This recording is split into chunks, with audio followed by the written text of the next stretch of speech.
This is Jason Russell with your Eastern District Fishing Report. Water levels at Army Corps lakes across the district are slightly above summer pool levels. Water color is still mostly clear to slightly stained at most lakes. Water temps are staying in the mid-80s in these lakes as well. Most all are continuing to release water in the downstream areas. Larger area rivers like Leviza Fork, Kentucky River, and Tug Fork are falling out and remain mostly muddy at this time. Smaller streams have mostly recovered from last week's rainfall and are getting back in good shape. Water levels at smaller lakes are stabilizing a little bit more quickly right now. These lakes can be a little more productive for bass fishing. Lakes such as Grants Branch in Pike County, Fish Pond in Letcher County, and Pikeville City Lake all hold good populations of larger bass. Early mornings and late evenings are best time of day to work through weed beds and brush for big bass. With shad schooling up, watch for hybrids and white bass in the jumps. Try fishing rattle traps and shad pattern crankbaits in coves on Fish Trap and Paintsville Lakes. Catfish angling has continued to improve across the district. Try Yatesville and Carr Creek Lakes for channel catfish near the bank. Night crawlers, chicken livers, and stink baits are good. Try Fish Trap and Dewey for blue catfish caught on jugs using cut bait or live. For September trout stockings, look for the Paintsville Lake tailwaters to receive trout on September the 7th. As always, be safe on the water and take a kid fishing whenever you have a chance. This is Adam Martin with your Western District Fishing Report. Water temps are still in the mid-80s at Kentucky and Barkley Lakes, but the recent heavy rainfall has us very near summer pool elevation. The current TVA forecast is for the water to fall 2 feet fairly rapidly over the next week, but that forecast is of course subject to change depending on rainfall. Water color is stained, but not excessively. They are spilling at the dams, but the tailwater elevations are still fairly low for anglers trying to take advantage of the current and catch a few fish below the dams. The best reports from the lakes have been for white bass and yellow bass.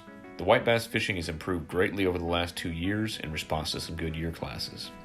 It's still rare to observe jumps, but you will occasionally see them pushing shad on points in the embayments, so it's not a bad idea to have a white spinner bait on the front deck at all times. Most anglers are targeting the white bass by trolling a variety of white-colored lures along the secondary channel banks. Yellow bass fishing has also continually improved over the last 20 years, and this year is no exception. Yellow bass can be targeted with jigging spoons, fished essentially vertically. Yellow bass feed primarily on aquatic invertebrates found on or near the lake's bottom, so not surprisingly, you will typically find schools of them near the bottom. Generally speaking, there is no thermocline on the main lake, and only rarely a thermocline in the bays, so don't be surprised to find yellow bass in very deep water. While yellow bass are not known for their size, they do fight hard, and you won't find many anglers who would trade a bag of yellow bass fillets for a bag of white bass fillets. Largemouth bass are still consistently being caught shallow despite the high water temps. The best times are of course at dusk and dawn, when the zooplankton and shad are transitioning between habitat zones. One final word of particular importance this week: with some debris and logs being washed into the lakes this week, please remember to stay safe and always wear your life jackets and kill switches. Good luck. This is Jeff Crosby with the Central District Fishing Report. Lake temperatures across the region are running in the low to mid 80s.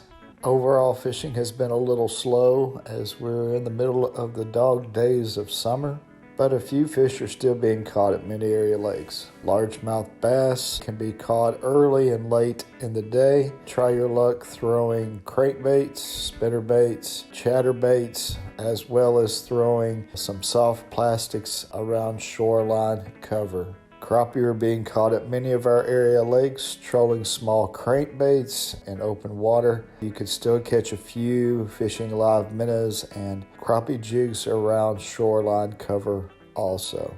Bluegill are being caught in many lakes using redworms, waxworm, mealworms, or crickets, fishing that shoreline cover, as well as any aquatic vegetation that may be found along any shoreline of our lakes in the area.